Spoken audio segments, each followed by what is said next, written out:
ഹരി ഓം.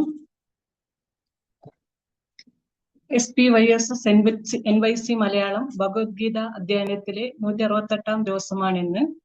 ഇതിലേക്ക് എല്ലാവരെയും ഭക്തിപൂർവ്വം സ്വാഗതം ചെയ്തുകൊള്ളുന്നു. അധ്യായം 18 മോക്ഷ സന്യാസ യോഗം. ഇതിന്റെ ധ്യാന ശ്ലോകം ചൊല്ലുന്നത് ശോഭ വിദ്യ ഒക്കെയാണ്. കഴിഞ്ഞ ദിവസങ്ങളിൽ പഠിച്ച ശ്ലോകങ്ങൾ ചാൻഡിങ് റിവിഷൻ നടത്തുന്നത് ജ്യോതിലക്ഷ്മി അക്ക, നിമ്മി അക്കയുമാണ്.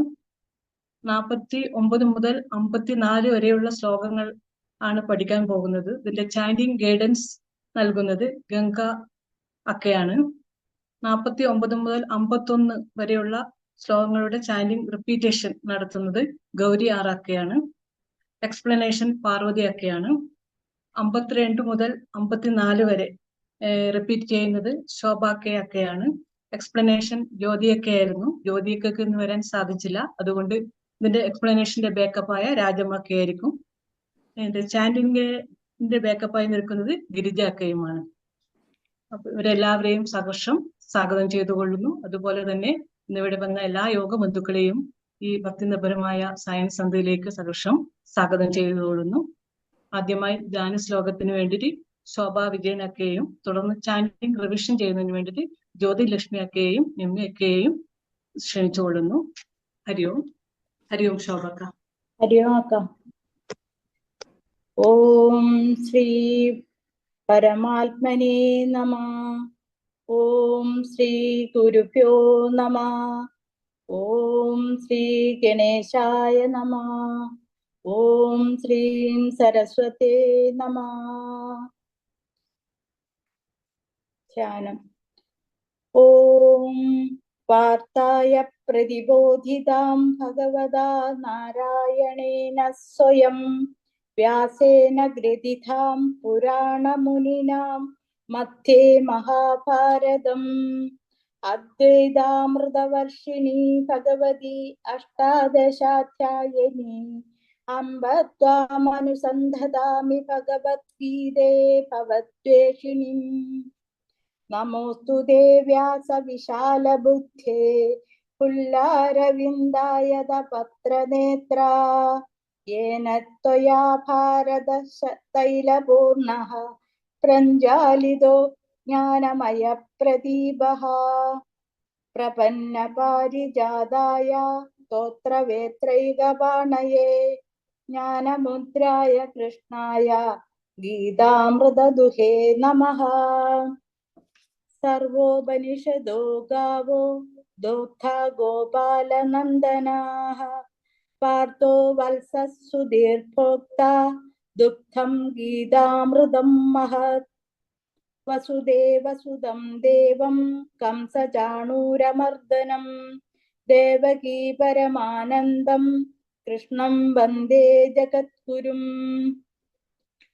ഭീഷ്മദ്രോണതടാ ജയദ്രഥജലാ ഗാന്ധാര നീലോപലാ ശല്യഗ്രാഹവതി കൃപേണ വഹനി കർണേന വേലാകുലാ.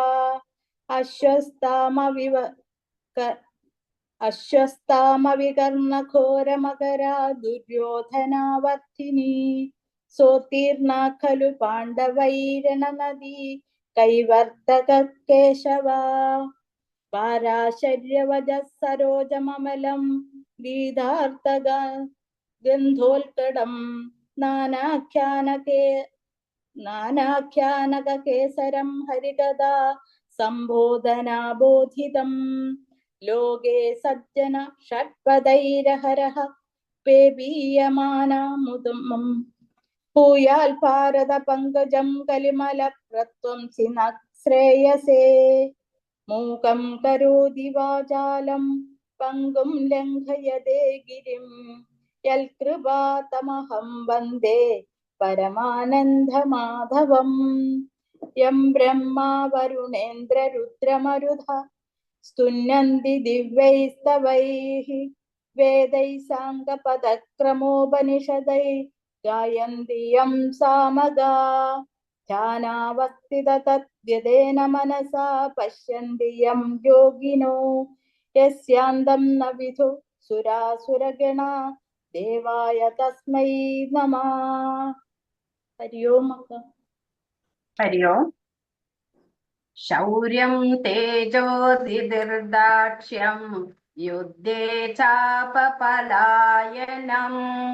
ज्ञानमीश्वर्यभावश्च क्षात्रं कर्म स्वभावजं कृषिकौरक्ष्य वाणिज्यं वैश्यकर्म स्वभावजं परिचार्यात्मकं कर्म श्रोत्रस्यापि स्वभावजं स्वे स्वे कर्मण्यभिरतः संसिद्धिं लभते नरः स्वकर्मनिरतः सिद्धिं यथा विन्दिति तच्छृणु। यद प्रवृत्तिर्भूतानां येन सर्वमिदं तदं स्वकर्मणा तमभ्यर्च्य सिद्धिं विन्दति मानवः। श्रेयान् स्वधर्मो विगुणः परधर्मात् स्वनिष्ठितात् स्वभावनियतं कर्म कुर्वन्नाप्नोति किल्बिषम्। सहजं कर्म कौन्तेय सदोषमपि न त्यजेत् सर्वारम्भा हि दोषेण धूमेनाग्निरिवावृता। ഹരി ഓം. അടുത്ത ചാൻഡിങ് ഗൈഡൻസ് നൽകുന്നതിന് ഗംഗാക്കയെയും അത് റിപ്പീറ്റ് ചെയ്തതിന് വേണ്ടിയിട്ട് ഗൗരി ആറാക്കയും തുടർന്നുള്ള എക്സ്പ്ലനേഷന് വേണ്ടി പാർവതി അക്കയെയും സാധാരണ ക്ഷണിച്ചുകൊള്ളുന്നു. ഹരി ഓം ഗംഗാക്ക. असक्त बुद्धि सर्वत्र असक्त बुद्धि सर्वत्र जितात्मा विगत स्पृहा जितात्मा विगत स्पृहा नैष्कर्म्य सिद्धिं परमां नैष्कर्म्य सिद्धिं परमां न्यासेनाधिगच्छति सन्न्यासेनाधिगच्छति असक्त बुद्धि सर्वत्र जितात्मा विगत स्पृहा असक्त बुद्धि सर्वत्र जितात्मा विगत स्पृहा नैष्कर्म्य सिद्धिं परमां सन्न्यासेनाधिगच्छति नैष्कर्म्य सिद्धिं परमां सन्न्यासेनाधिगच्छति असक्त बुद्धि सर्वत्र जितात्मा विगत स्पृहा नैष्कर्म्य सिद्धिं परमां सन्न्यासेनाधिगच्छति असक्त बुद्धिः सर्वत्र जितात्मा विगत स्पृहः नैष्कर्म्य सिद्धिं परमां सन्न्यासेनाधिगच्छति सिद्धिं प्राप्तो यथा ब्रह्मा सिद्धिं प्राप्तो यथा ब्रह्मा तथाप्नोति निबोध मे तथाप्नोति निबोध मे समासेनैव कौन्तेय समासेनैव कौन्तेय निष्ठा ज्ञानस्य या परा निष्ठा ज्ञानस्य या परा सिद्धिं प्राप्तो यथा ब्रह्मा तदाप्नोति निबोध मे सिद्धिं प्राप्तो यथा ब्रह्मा तथाप्नोति निबोध मे समासेनैव कौन्तेय निष्ठा ज्ञानस्य या परा समासेनैव कौन्तेय निष्ठा ज्ञानस्य या परा सिद्धिं प्राप्तो यथा ब्रह्मा तदाप्नोति निबोध मे समासेनैव कौन्तेय निष्ठा ज्ञानस्य या परा सिद्धिं प्राप्तो यथा ब्रह्मा तथाप्नोति निबोध मे समासेनैव कौन्तेय निष्ठा ज्ञानस्य या परा बुद्ध्या विशुद्धया युक्ता बुद्ध्यास्तु विशुद्धया युक्तो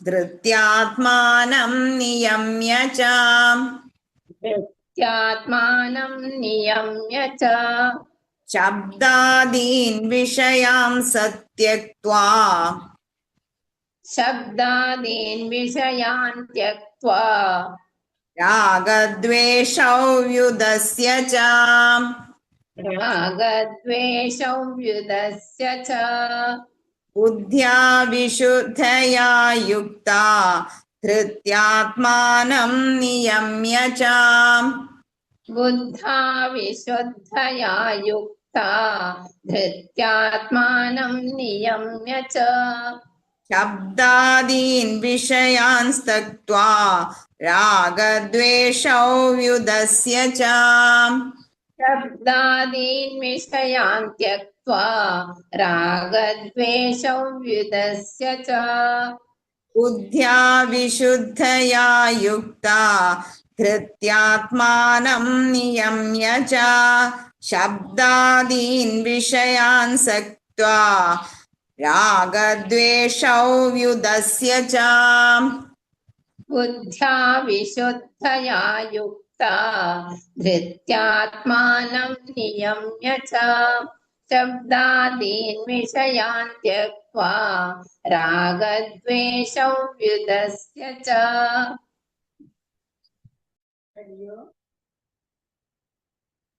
നമുക്കിന്ന് വിവരണം പറയുന്നത് 49, 50, 51 ശ്ലോകങ്ങൾ. 49ാമത്തെ ശ്ലോകം നമുക്ക് നോക്കാം. അസക്ത ബുദ്ധി സർവത്ര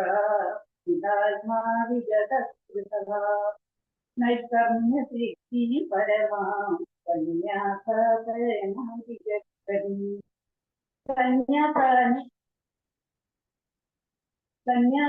ഗച്ഛതി എന്നാ പറയുന്നത്. എന്താ ഈ സന്യാസേന ഗച്ഛതി എന്ന് പറഞ്ഞാൽ എന്താ സന്യാസം എന്ന് പറഞ്ഞാല്?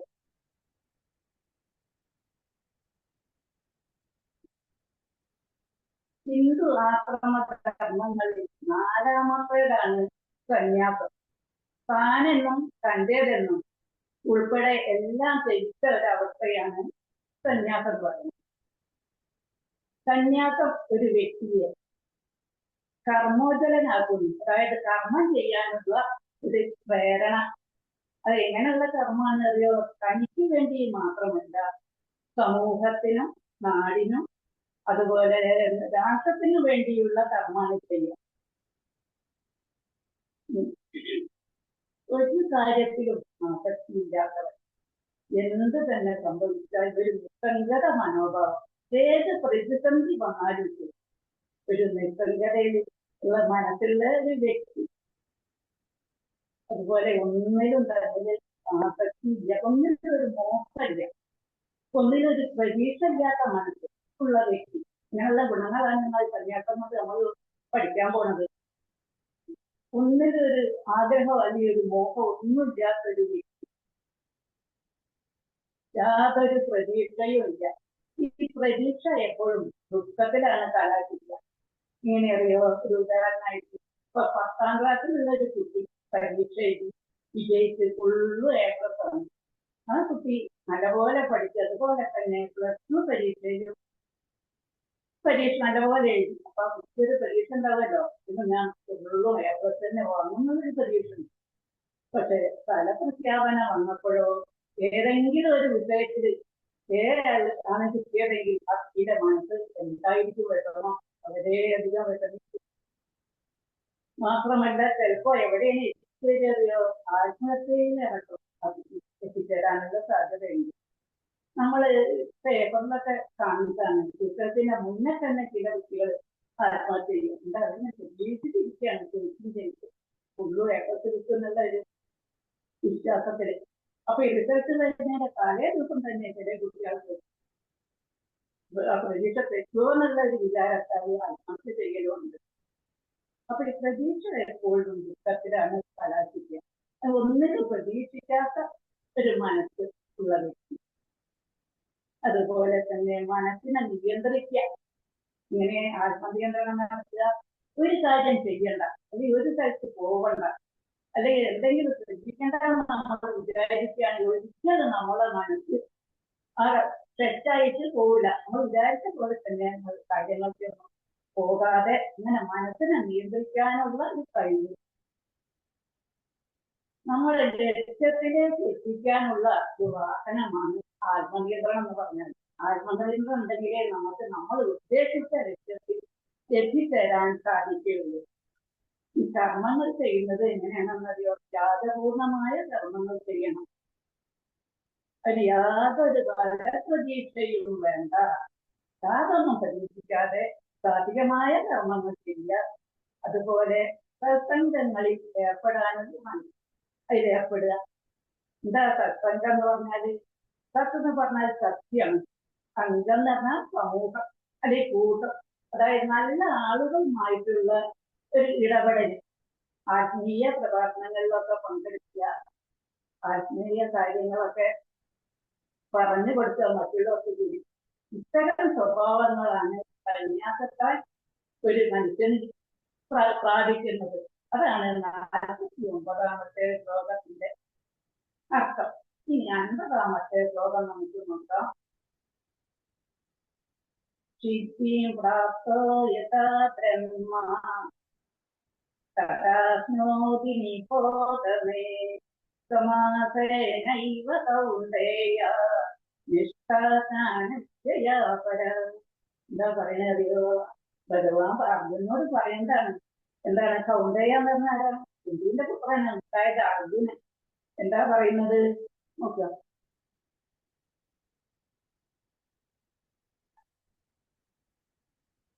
ഇതൊക്കെ നേടിയ ആള് വ്യക്തി എങ്ങനെയാണ് ബ്രഹ്മാവസ്ഥയിലെത്താന്ന് ഉള്ള കാര്യം ഞാൻ എനിക്ക് പിടിച്ച് പറഞ്ഞുതരാം. അത് കേട്ടുകൊള്ളൂ എന്നാണ് പറയുന്നത്. എന്താ ഈ ബ്രഹ്മാവസ്ഥ എന്ന് പറഞ്ഞാല്? ബ്രഹ്മം എന്ന് പറഞ്ഞാൽ എന്താണെന്ന് അറിയോ? നമ്മുടെ ശരീരത്തെ കഴിപ്പിക്കുന്ന ജീവനാണ് ബ്രഹ്മം. അതായത് നമ്മുടെ ഉള്ളിൽ തന്നെയുള്ള ചൈതന്യം ജീവനാണ്. അതാണ് ഈശ്വരൻ. ഈശ്വരൻ എന്ന് വിളിക്കാം. സപ്തമസി, നമ്മൾ ശബരിമല പോയവരൊക്കെ കണ്ടിട്ടായിരിക്കും സപ്തമസി എന്നുണ്ടാവും. എന്താ അതിന്റെ അർത്ഥം? ഈശ്വരൻ നീയാണ്. അതായത് നമ്മള് വ്രതമൊക്കെ എടുത്ത് നല്ല കാര്യങ്ങൾ ചെയ്ത് ഭഗവാനെ കാണാൻ പോവുകയാണ്. അപ്പൊ നീ തന്നെയാണ് ഭക്തൻ അല്ലെങ്കിൽ ഈശ്വരൻ എന്നാണ് അവിടെ എഴുതിയതിന്റെ അർത്ഥം. കൃഷ്ണനും അർജുനനും നേരത്തെ തന്നെ സുഹൃത്തുക്കളാണ്. മഹാഭാരതത്തിലുടനീളം ഇത് പ്രതിപാദിക്കുന്നുണ്ട് അവരുടെ ആ സുഹൃത്ത് ബന്ധം. കൃഷ്ണൻ ഒരു സുഹൃത്ത് മാത്രമല്ല, എന്താ അറിയോ?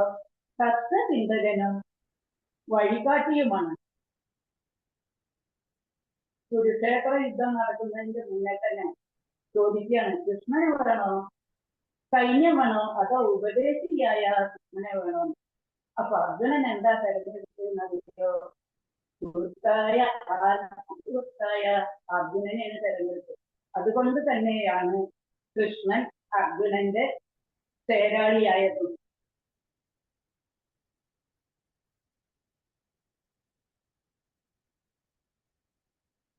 ബന്ധുക്കൾക്കെതിരെ യുദ്ധം ചെയ്യുന്നതിന്റെ ഫലപ്രാപ്തിയിൽ ധർമ്മപുത്രർക്ക് ധർമ്മതത്വങ്ങൾ ഉപദേശിച്ചതും ഭഗവാന്റെ അതിവിശിഷ്ടമായ 1000 നാമങ്ങൾ ഉപദേശിച്ചതും ഒക്കെ തന്നെ ഈ ബന്ധത്തിന്റെ മുകളിലാണ് ധർമ്മപുത്രർക്ക് ഉപദേശിച്ചു കൊടുക്കുന്നത്.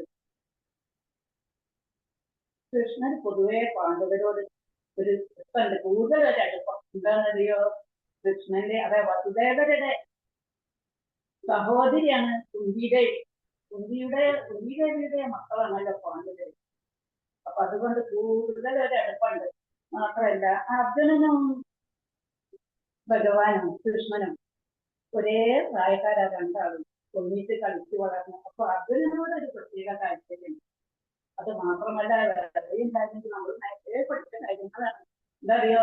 ഭഗവാന്റെ സഹോദരി സുഭദ്ര, ആ സുഭദ്രയെ അപഹരിക്കാൻ അർജുനന് കൂട്ടുനിന്നത് കൃഷ്ണനാണ്.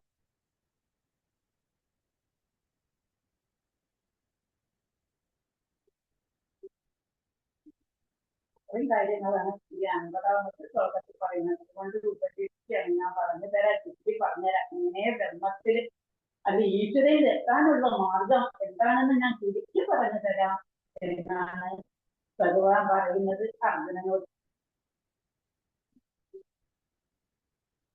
ഇനി 51ാമത്തെ ശ്ലോകം നമുക്ക് നോക്കാം.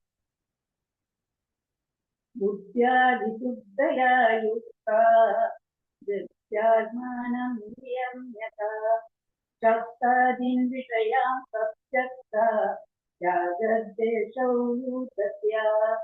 ഇതറിയോ 51ാമത്തെ ശ്ലോകത്തിൽ പറയുന്നത്?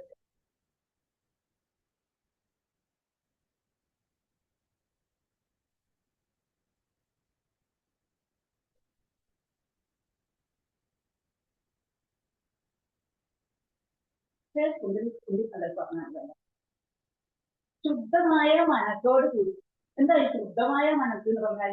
മനസ്സിൽ യാതൊരു കളങ്കവും യാതൊരു അസൂയ കുറിച്ചോ അല്ലെങ്കിൽ പരദൂഷണം പറയാനുള്ള ഒന്നും ഇല്ലാത്ത മനസ്സ്. പൊതുവെ എല്ലാവർക്കും അസൂയക്കൊക്കെയാണല്ലോ അധികാരത്തിലേക്ക് മനസ്സിൽ ആലോചന. മറ്റുള്ളവർ എങ്ങനെയാണ് കുറ്റപ്പെടുത്തുക, മറ്റുള്ളവർക്ക് വേണ്ടി എപ്പോഴും കുറ്റം പറയാനൊക്കെ ഉള്ള താല്പര്യം ഉണ്ടാവും. അതൊന്നും ഇല്ലാത്ത ഒരു മനസ്സായിരിക്കണം. പിന്നെ മനസ്സിനെ നിയന്ത്രിക്കാനുള്ള ഒരു കഴിവ്. ഇങ്ങനെ മനസ്സിനെ നിയന്ത്രിക്കുക എന്ന് പറഞ്ഞാല് എന്തൊരു കാര്യം ചെയ്യരുത്, അല്ലെങ്കിൽ അങ്ങോട്ട് പോകരുത്, അല്ലെങ്കിൽ എന്തെങ്കിലും നമ്മൾ ചെയ്യരുത് എന്ന് വിചാരിച്ച കാര്യം ഒരിക്കലും നമ്മളെ മനസ്സ് ചെയ്യൂല. നമ്മൾ നിയന്ത്രിച്ചിട്ടുണ്ടെങ്കിൽ, ആത്മനിയന്ത്രണമുണ്ടെങ്കിൽ ഒരിക്കലും മനസ്സ് പതറി പോകില്ല. അങ്ങനെയുള്ള മനസ്സ് വേണം. പിന്നെ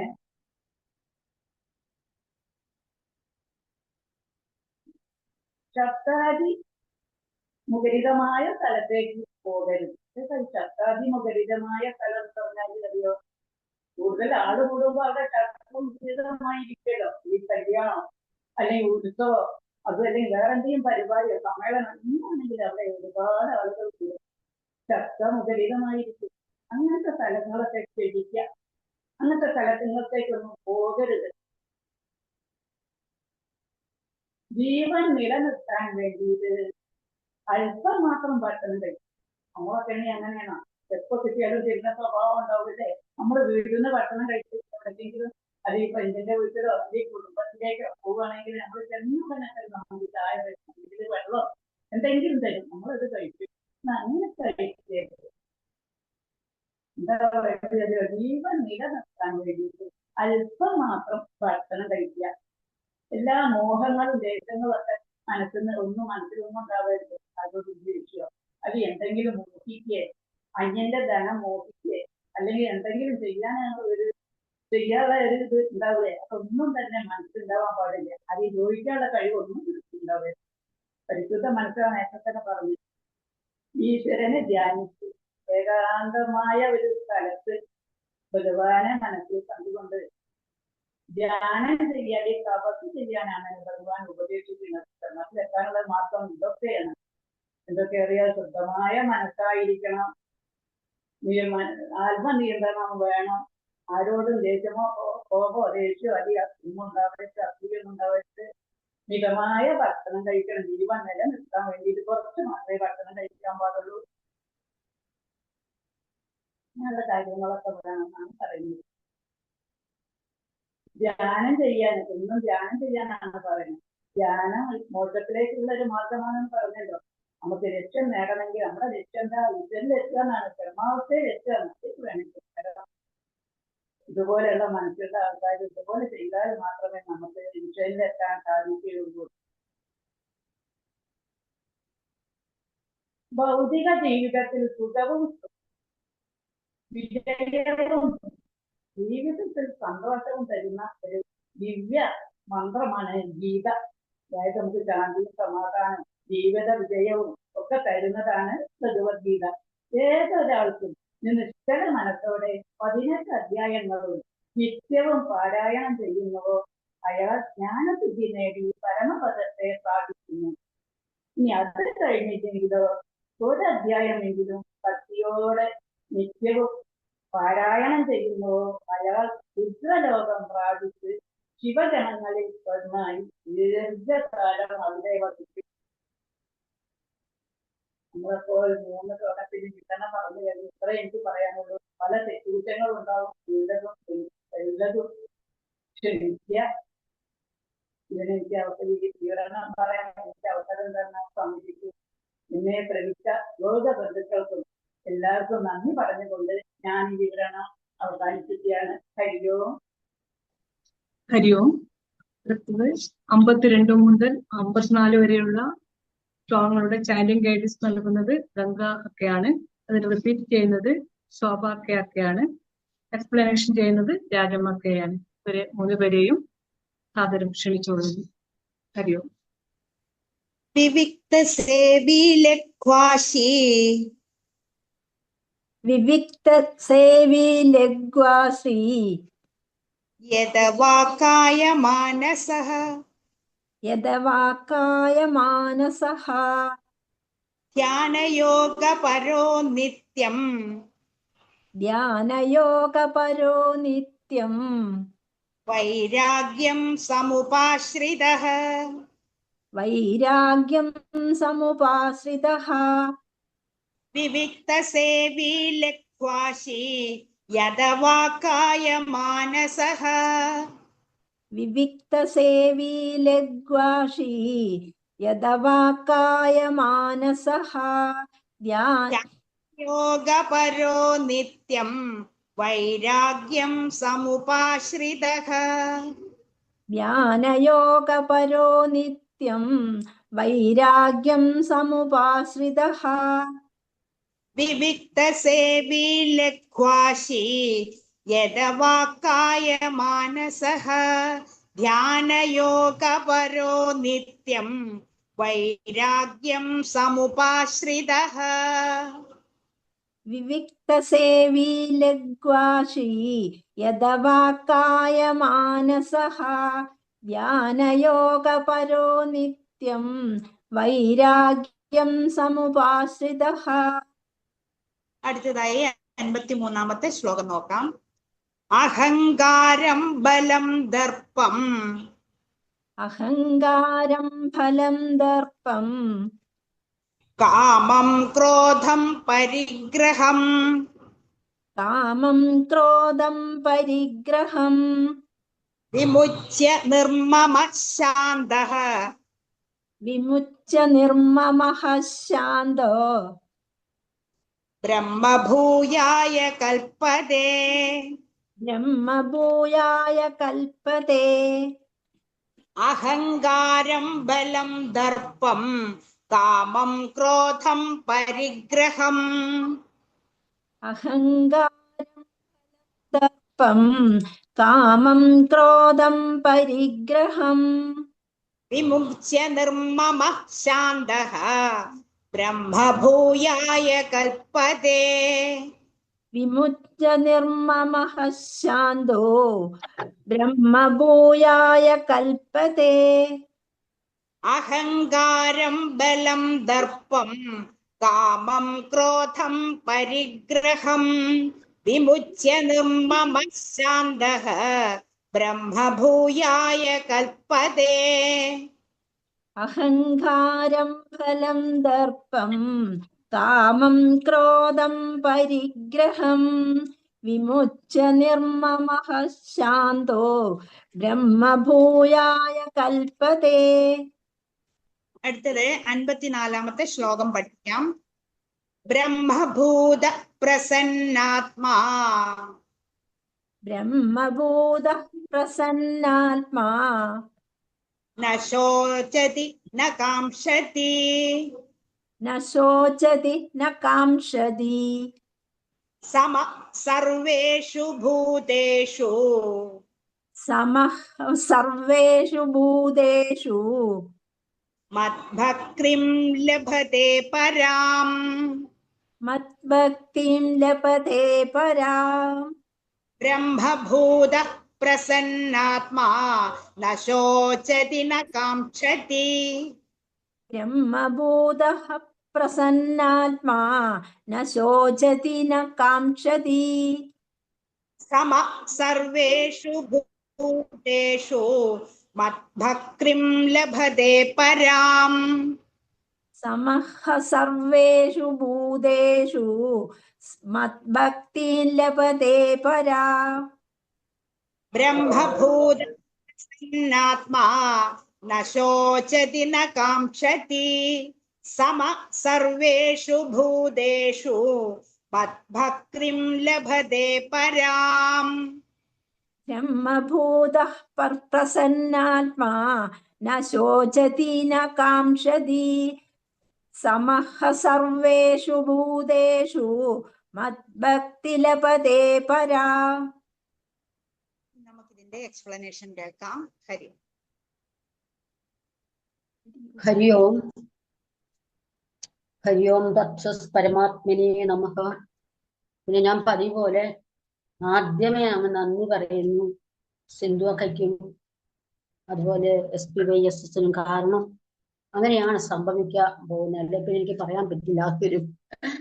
സോ എല്ലാവർക്കും ബ്രഹ്മസ്വരൂപികളായ എല്ലാ ശ്രോതാക്കൾക്കും എൻ്റെ നമസ്കാരം ഭഗവാന്റെ പേരിൽ ഇത് ഞാൻ സമർപ്പിക്കുന്നു.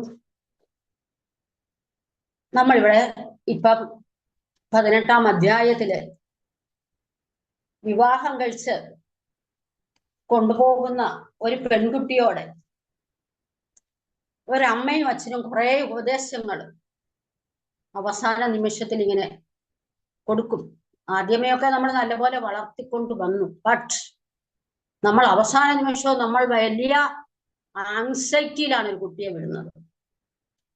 ആ ആങ്സൈറ്റിയാണ് ഇപ്പൊ ഇവിടെ ഭഗവാൻ കൃഷ്ണൻ ഈ 18-ാം അധ്യായത്തിന്റെ അവസാന ഭാഗത്തിലൂടെ നമ്മളിലേക്ക് പകർന്നു തരുന്നത്. ഇതെന്താണെന്ന് നമുക്ക് നോക്കാം.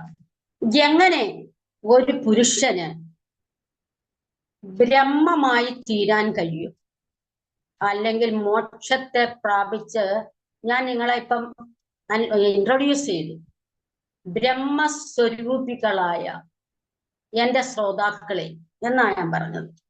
നമ്മളെല്ലാം ആരാണ്? ബ്രഹ്മത്തിൽ നിന്നും സ്വരൂപത്തെ സ്വീകരിച്ച് വന്നവരാണ്, ബ്രഹ്മത്തിന്റെ അംശമാണ്. പക്ഷെ വന്നു, നമ്മള് ഇവിടെ വന്നു, എന്നാൽ തിരിച്ചങ്ങോട്ട് ചെല്ലണം. എവിടെ നിന്ന് വന്നുവോ അവിടേക്കാണ് പോകേണ്ടത്, ആണല്ലോ. അമ്പലപ്പുഴയ്ക്ക് വന്നിട്ട് ആരെങ്കിലും വേറെ വഴിക്ക് പോയോ? ഇല്ല, വന്നിടത്തേക്ക് തന്നെയല്ലേ എല്ലാരും പോയത്. ശരിയായ വാഹനം കിട്ടിയത് കൊണ്ടാണ് നമ്മൾ അവിടെ എത്തിച്ചേർന്നത്. അതുപോലെ നമ്മൾ ശരിയായ പാതയിൽ കൂടി സഞ്ചരിക്കാതെ ഇരുന്നാൽ നമ്മൾക്ക് വന്ന സ്ഥലത്തേക്ക് എത്തിച്ചേരാൻ ബുദ്ധിമുട്ടാണ്.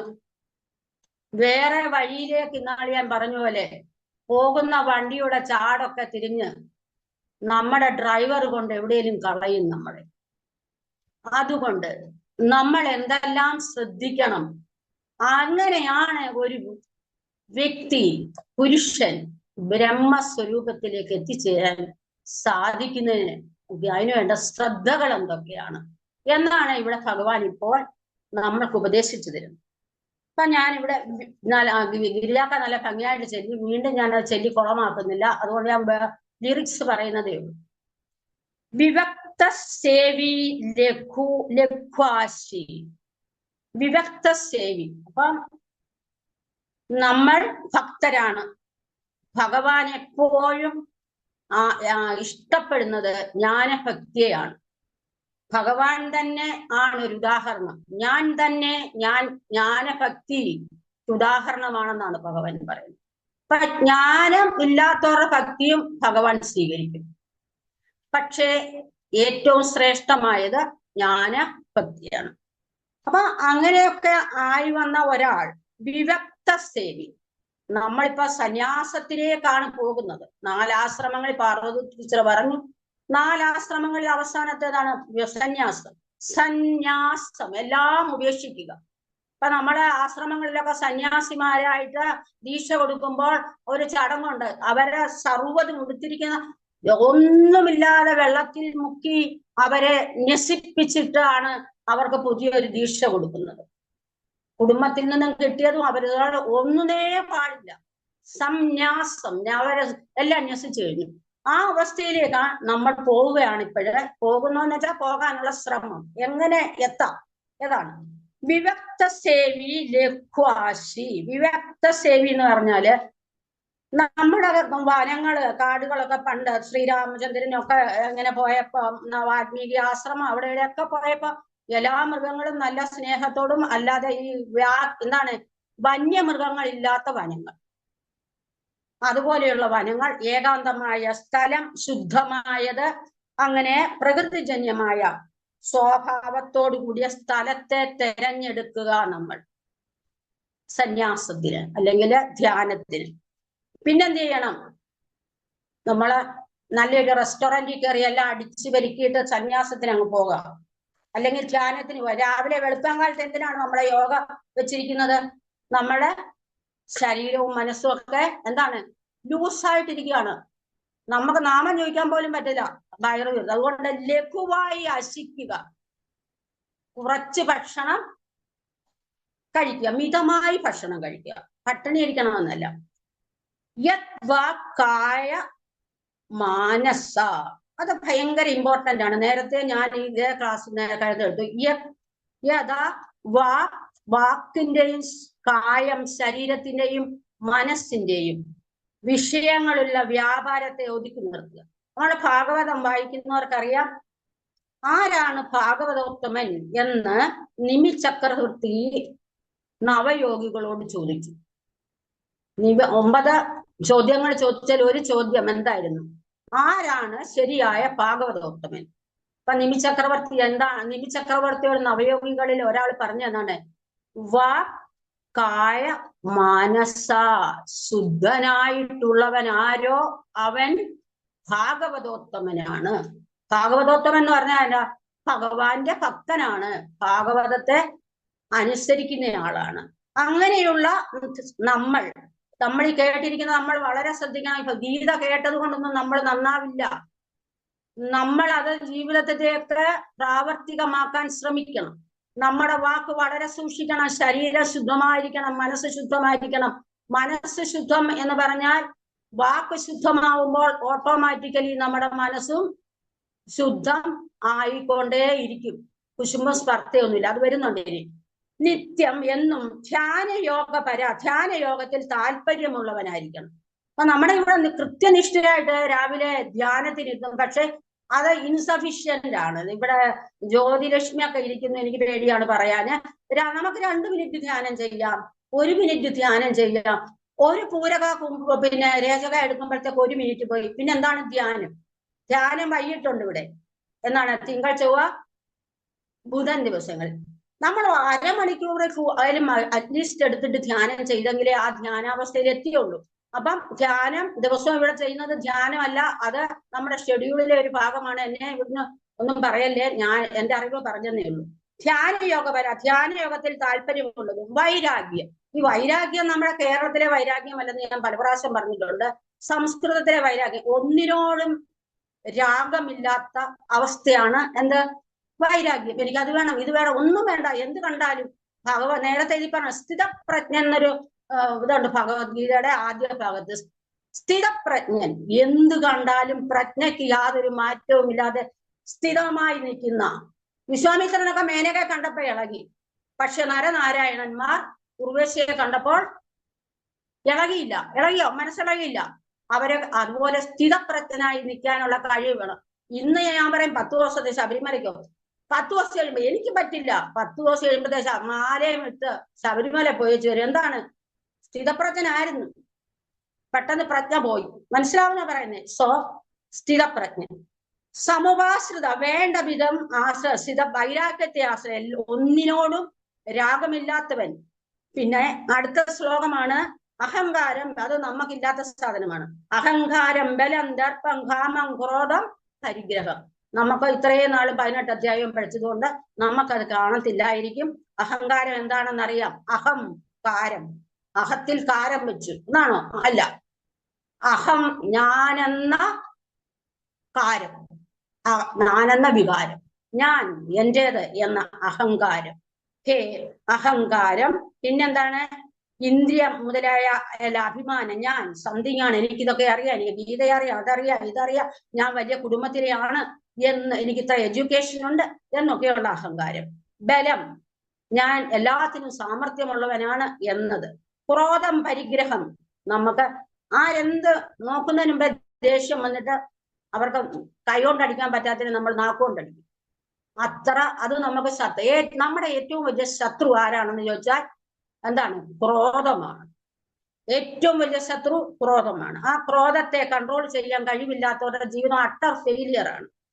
പിന്നെ കാമം, എന്ത് കണ്ടാലും എനിക്ക് അത് വേണം, ഇത് വേണം. ഭർത്താക്കന്മാർക്ക് വീട്ടിൽ ഇരിക്കാൻ പറ്റത്തില്ല, അല്ലെങ്കിൽ പിന്നെ കാശുണ്ടെങ്കിൽ ഭാര്യമാർ അതുകൊണ്ട് അങ്ങ് ഇറങ്ങിക്കോളും.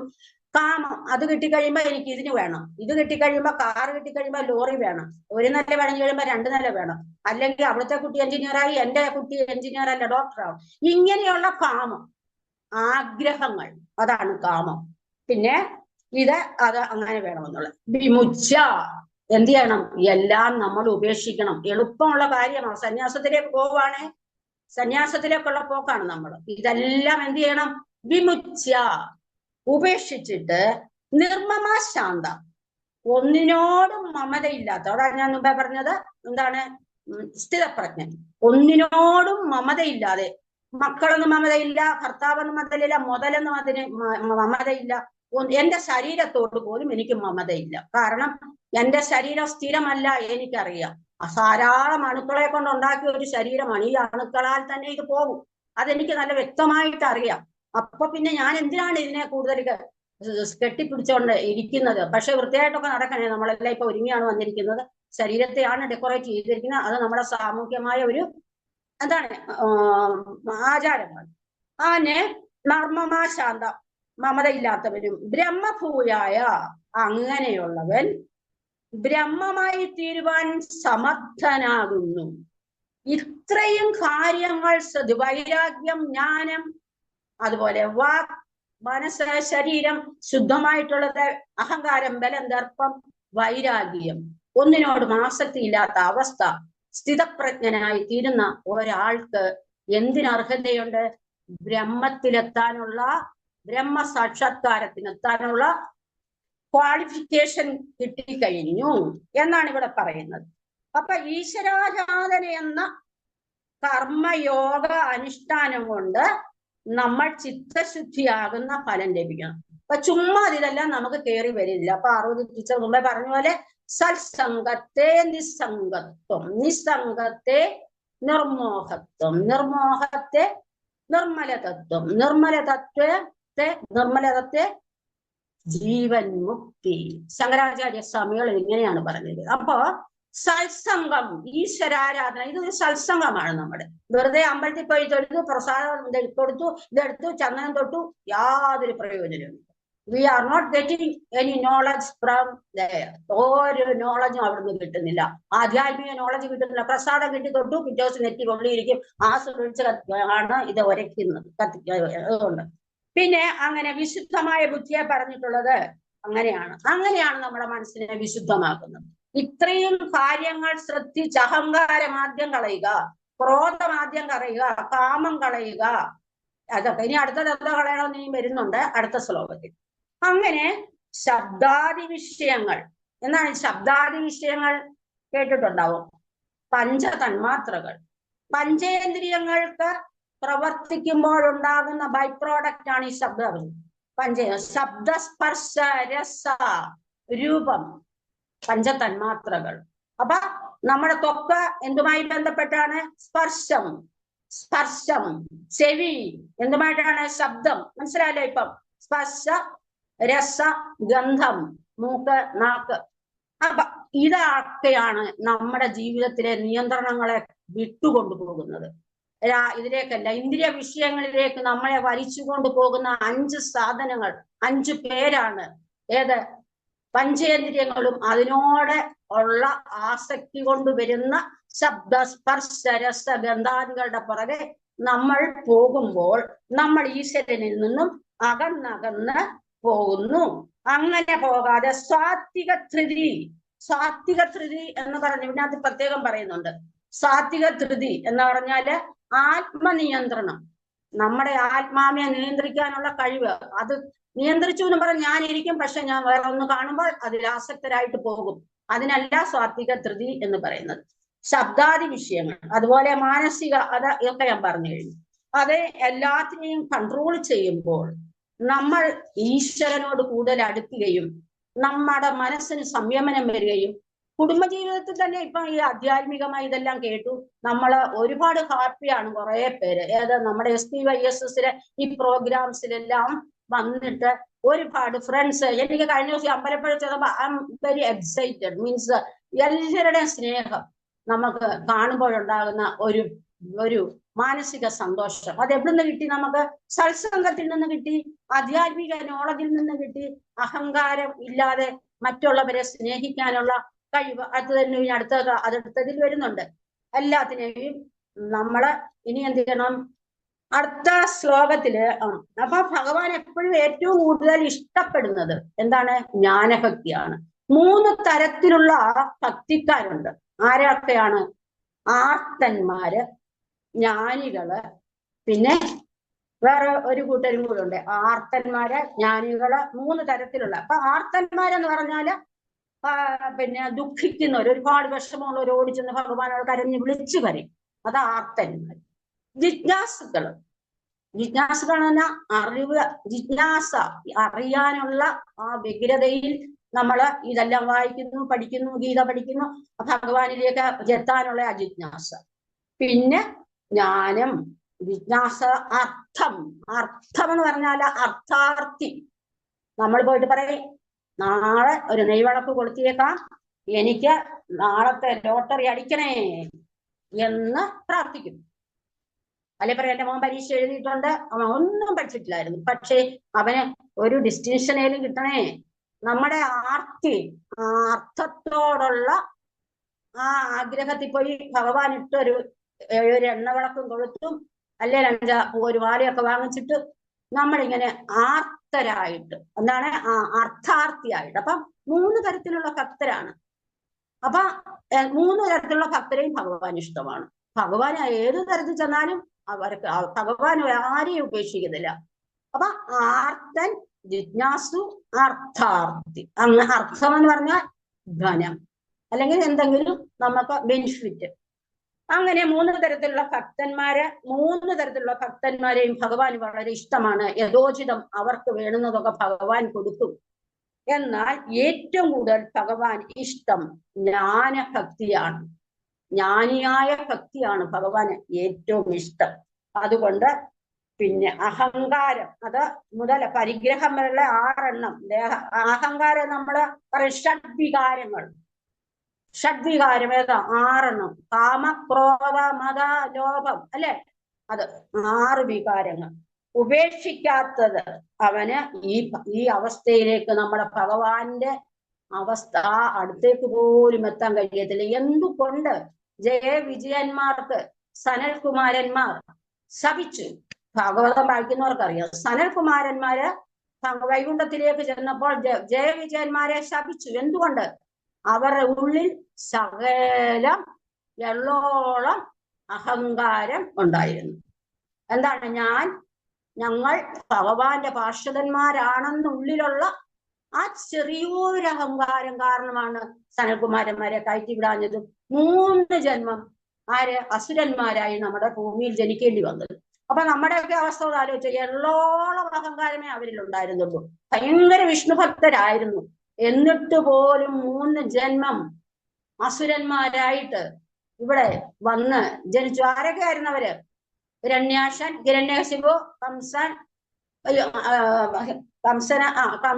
പിന്നെ ആരാണ് ഉറങ്ങുന്ന ആളാരാണ്? അത് പിന്നെ കുംഭകർണൻ, പിന്നെ ശിശുപാലൻ, ദന്തവക്രൻ. അങ്ങനെ 3 ജന്മമാണ് അവര് ഈ ഭൂമിയില് അസുരന്മാരായിട്ട് ജനിച്ച് ഭഗവാന്റെ കൈകൊണ്ട് ഇങ്ങനെ മോക്ഷം കിട്ടി പോയത്. എള്ളോളം, നമ്മുടെ ഉള്ളിൽ തേങ്ങായേക്കാൾ കൂടുതലിരിപ്പുണ്ട്, ചക്കയോളം ഉണ്ട് അഹങ്കാരം.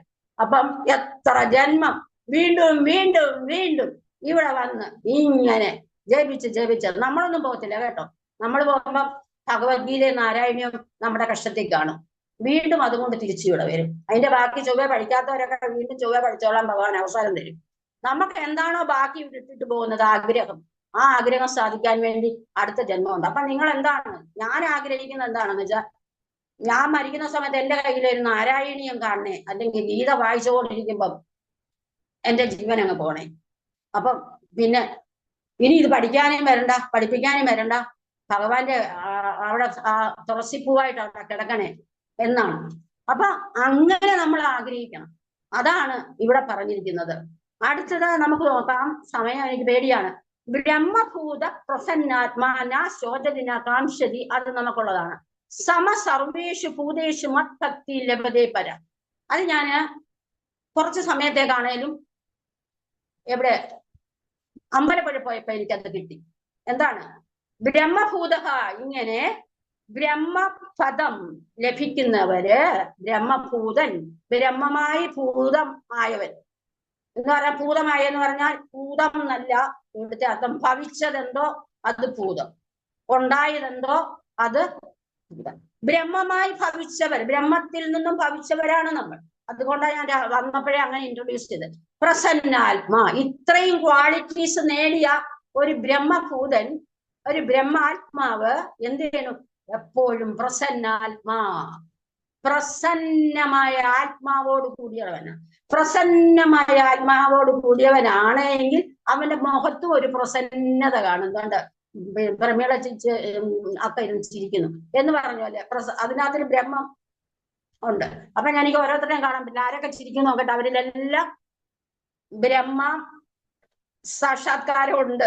ഇപ്പൊ എല്ലാവരും ചിരിക്കുന്നു. സോ ബ്രഹ്മഭൂത, അവര് എന്താണ്, മനസ്സ് സന്തോഷമായിരിക്കും. ആത്മാവ് സന്തോഷമാണെങ്കിൽ മനസ്സ് സന്തോഷമുള്ളതായിരിക്കും. ആത്മാവ് അഹങ്കാരം, ദർപ്പം ഇതെല്ലാം നിറഞ്ഞതാണെങ്കിൽ ഇങ്ങനെ കുലുക്കിക്കൊണ്ട് നടക്കും. ഇല്ല എന്തൊരു കുത്തുകാള കുലുക്കിക്കൊണ്ട് നടക്കുന്ന പോലെ, ആരെയും വകവെക്കാതെ. പക്ഷെ നമ്മള് അമ്പലപ്പഴി ചെന്നപ്പോ കിട്ടിയത് അല്ലേ ശോഭാക്ക, നമുക്ക് മറക്കാൻ പറ്റത്തില്ല അല്ലെ. ജ്യോതിലക്ഷ്മിയൊക്കെ എനിക്ക് ശരിക്കും സംസാരിക്കാൻ കിട്ടിയില്ല, കണ്ടു ഓടി. എനിക്ക് നിറഞ്ഞില്ല അവിടുത്തെ സ്നേഹം കിട്ടിയിട്ട്. പള്ളി 2 ചാക്കൂടെ കൊണ്ടുകൊണ്ടായിരുന്നു ഞാൻ വിചാരിച്ചു, ചാക്കിനകത്ത്. അത്രയ്ക്ക് ഭയങ്കര എക്സൈറ്റ്മെന്റ് ആയിരുന്നു. സോ അങ്ങനെയുള്ള ഒരു മനസ്സ് വരണമെങ്കിൽ നമ്മൾ ഈ വഴിയൊക്കെ പോകണം. അങ്ങനെ ബ്രഹ്മഭൂത പ്രസന്നാത്മാ, നല്ല നാ ശോചതി നാ കാംക്ഷതി, അവനൊരിക്കലും എനിക്കിത് കിട്ടിയില്ലേ എന്ന് പറഞ്ഞു, പാൽപായസം കിട്ടിയില്ലേ എന്ന് പറഞ്ഞു അവിടെ ആരും കരഞ്ഞില്ല. പക്ഷെ ഭഗവാൻ കണ്ടിഞ്ഞ് തരുമല്ലോ. ഭയങ്കര സ്ട്രിക്റ്റ് ആണ്, കിട്ടത്തില്ലെന്നൊക്കെ എല്ലാരും പറഞ്ഞു. പോകാതെ എടുക്കാൻ വയ്യാത്ത പോലെ കെട്ടുമായിട്ടാണ് ഓരോ പാൽപായസവും കൊണ്ട്.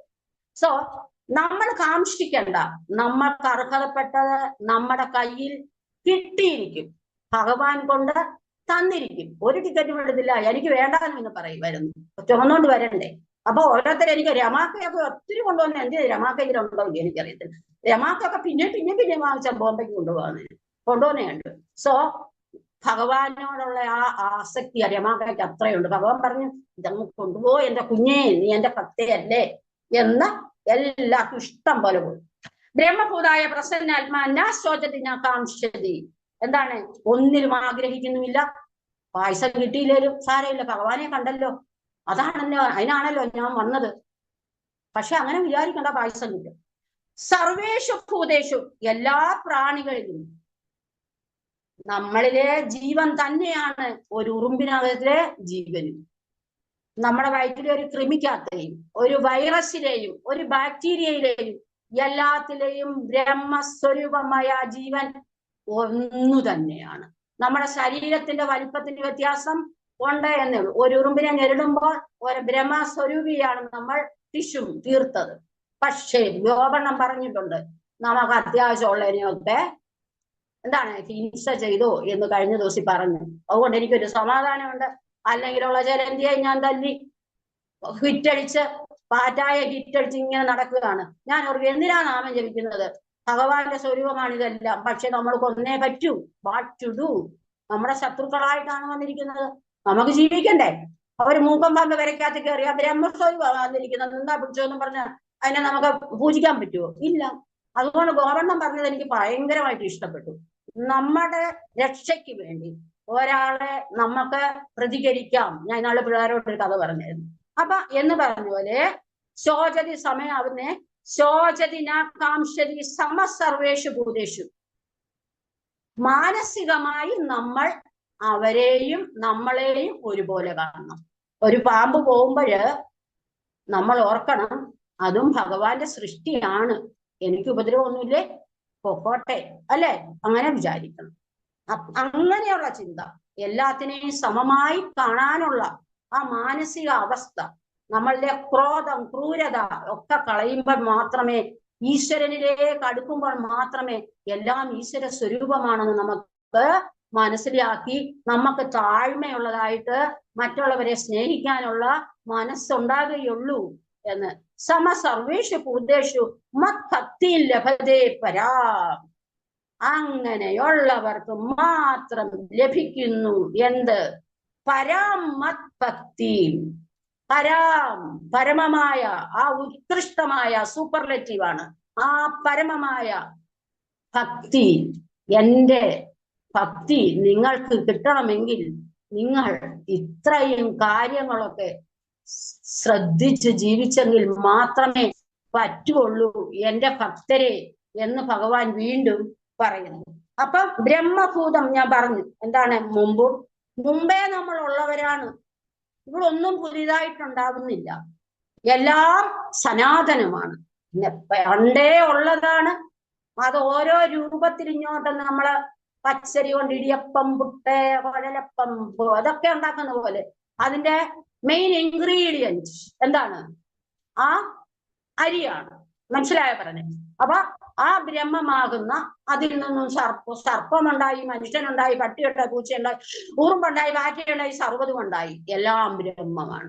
അപ്പൊ ശ്രീരാമകൃഷ്ണ പരമഹംസന് സമയമില്ല, പോട്ടെ, ശ്രീരാമകൃഷ്ണ പരമഹംസന്റെ ഇത് വായിക്കാമെങ്കിൽ പറയും എല്ലാം ബ്രഹ്മമാണ്, ബ്രഹ്മമാണ്. അങ്ങനെ വന്നപ്പോ ഒരു ദിവസം ഒരു ശിഷ്യൻ ഇങ്ങനെ നടന്നു പോകുമ്പോ ഒരു ആന മേടെടുത്ത് കൊണ്ടുവരുന്നു. അപ്പം അവിടുന്ന് മാറിയില്ല, മാറാതെ നിന്നിട്ട് ആന ചുരുട്ടിയെടുത്ത് അങ്ങനെ കയ്യാലയുടെ ഇട്ട് അവിടോട്ട് ഇട്ടു. അപ്പൊ വന്ന് സ്വാമിയോട് പറഞ്ഞു, സ്വാമി അല്ലേ പറഞ്ഞത് എല്ലാം ബ്രഹ്മമാണെന്ന്. ആന വന്നപ്പോ ഞാൻ മാറിയില്ല, ആരെയും ബ്രഹ്മമല്ല. അപ്പം ആനക്കാരൻ പറഞ്ഞു മാറിക്കോ മാറിക്കോ എന്ന് വിളിച്ചു പറയുന്നു. അപ്പം ശ്രീരാമകൃഷ്ണ പരമഹംസൻ ചോദിച്ചു, പുറകെ വന്ന ആനക്കാരനായ ബ്രഹ്മം പറഞ്ഞായിരുന്നോ നിന്നോട് അങ്ങ് മാറേ, നീ മാറാഞ്ഞി എന്താ? ഇതേ കേട്ടുള്ളല്ലോ എന്ന് പറഞ്ഞ പോലെ പ്രായോഗിക ബുദ്ധിയോടുകൂടി വേണം നമ്മൾ ഈ ആധ്യാത്മികത പഠിക്കാനും അത് കൊണ്ടു നടക്കാനും. ആരെങ്കിലും എന്തെങ്കിലും ഒന്ന് പറഞ്ഞു എന്ന് വിചാരിച്ചിട്ട് നമുക്ക് എപ്പോഴും എന്താണ് നമ്മളെ നയിക്കുന്നത്? കോമൺ സെൻസ് ആണ്, ബുദ്ധിയാണ്. ആ ബുദ്ധി എപ്പോഴും പ്രയോഗിക്കുമ്പോൾ മാത്രമേ ഈശ്വര ഭക്തി നമുക്ക് സാക്ഷാത്കരിക്കാൻ പറ്റൂ. ഭഗവാൻ എപ്പോഴും വന്നിട്ട് അർജുനന്റെ പുറകെ നടന്നതുപോലെ നമ്മുടെ പുറകെ നടക്കണമെങ്കിൽ നമ്മൾ അർജുനനാവണം. നമ്മൾ അതിന് പകരം കംസനായിട്ടും ശിശുപാലനായിട്ടും ഒക്കെ നടക്കുന്നുണ്ടേ നമ്മുടെ പറയും നീ എന്നാ ഞാൻ 8ന്റെ പണി തന്നേക്കാം എന്ന് പറയും ഭഗവാൻ. മനസ്സിലായോ പറയുന്നത്? അപ്പോൾ we should be aware of all this. എല്ലാത്തിനും അവയർനെസ്സോട് ജീവിക്കുന്ന ഒരാൾക്ക് എപ്പോഴും സന്തോഷത്തോടെ ചിരിച്ചോണ്ട്, അതാണ് ഞങ്ങളൊക്കെ എപ്പോഴും ചിരിക്കാൻ. എപ്പോ ചിരിക്കണം? എനിക്കിപ്പോ ഇതിനകത്ത് ചിരിക്കാൻ പറ്റാത്തോണ്ട് ഇത് പറഞ്ഞു തീർക്കണം, അല്ലെങ്കിൽ ഞാൻ 10 ചിരിച്ചു. എപ്പോഴും ചിരിക്കുക, സന്തോഷത്തോടെ എല്ലാവരോടും സ്നേഹത്തോടെ സംസാരിക്കുക, ബി ഹാപ്പി. എല്ലാവരും സന്തോഷമായിട്ട് ജീവിക്കാനാണ് ഭഗവാൻ പറയുന്നത്. ഈ അഹങ്കാര കാര്യങ്ങളെല്ലാം കളഞ്ഞിട്ട് എന്നെ മാത്രം സ്മരിച്ചോ അനന്യ ചിന്തയന്തോ മാ ജന പരിഭാസിതേ ദേശാ നിത്യാഭിയുക്താനം യോഗക്ഷേമം മഹാമ്യവം. നിനക്ക് ഇപ്പോ ഉള്ളതും നിനക്ക് ഇനി ആഗ്രഹിക്കുന്നത് കിട്ടാനുള്ളതുമായ യോഗക്ഷേമത്തെ എല്ലാം ഞാൻ നോക്കിയാൽ ഡോണ്ട് വറി അബൌട്ട് എനിത്തിങ് എന്നാണ് ഭഗവാൻ നമ്മളോട് അവസാനമായി ഇപ്പൊ പറയാൻ പോകുന്നത്. പിന്നെ പറയുന്നുണ്ട് ഗുഹ്യതരമേവം. ഇതിനകത്ത് ഞാൻ ഗുഹ്യമായതൊക്കെയാണ് പറഞ്ഞിരിക്കുന്നത്. ഇങ്ങനെ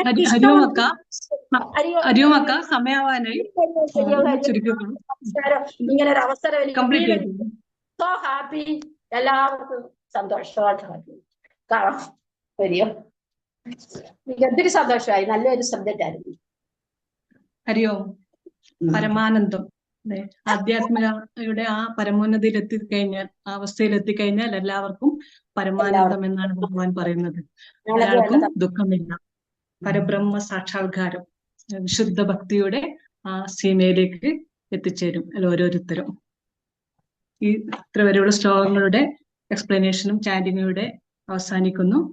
ഇന്നിവിടെ ധ്യാന ശ്ലോകം ചൊല്ലിയ ശോഭ വിജയനക്ക, ചാൻഡിങ് റിവിഷൻ ചെയ്ത ജ്യോതിലക്ഷ്മി അക്ക, നിമ്മി അക്ക, ചാൻഡിങ് ഗൈഡൻസ് നൽകിയ ഗംഗ അക്ക, റിപ്പീറ്റ് ചെയ്ത ഗൗരി അക്ക, ശോഭ അക്ക, എക്സ്പ്ലനേഷൻ ചെയ്ത പാർവതി അക്ക, രാജമ്മ അക്ക, അതുപോലെ തന്നെ ബേക്കപ്പായി നിന്നുകൊണ്ട് ആളുകളുടെ അഭാവത്തിൽ ഇതിനെ പിന്തുണച്ച് ഭംഗിയായി ഇതിനെ മുന്നോട്ട് കൊണ്ടുപോകാൻ സഹായിച്ച ഗിരിജ അക്ക, രാജമ്മ അക്ക, എല്ലാവർക്കും വളരെയധികം നന്ദി അറിയിക്കുന്നു.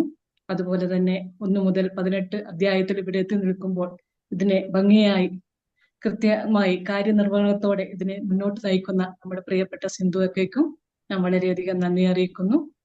ഇവിടെ വന്ന എല്ലാ യോഗ ബന്ധുക്കൾക്കും നന്ദി അറിയിക്കുന്നു. നന്ദി, നമസ്കാരം. എല്ലാവർക്കും നിവർന്നിരിക്കാം. ലോക കല്യാണ മന്ത്രത്തിലേക്ക് എല്ലാം കൈകൾ നമസ്കാര സ്ഥിതിയിലേക്ക് കൊണ്ടുവരാം. ഓം സർവേ ഭവന്തു സുഖിനഃ, സർവേ സന്തു നിരാമയ, സർവേ ഭദ്രാണി പശ്യന്തു, മാം കശ്ചിത് ദുഃഖഭാഗ്യ ഭവേത്. ഓം ശാന്തി ശാന്തി ശാന്തി. ഹരി ഓം.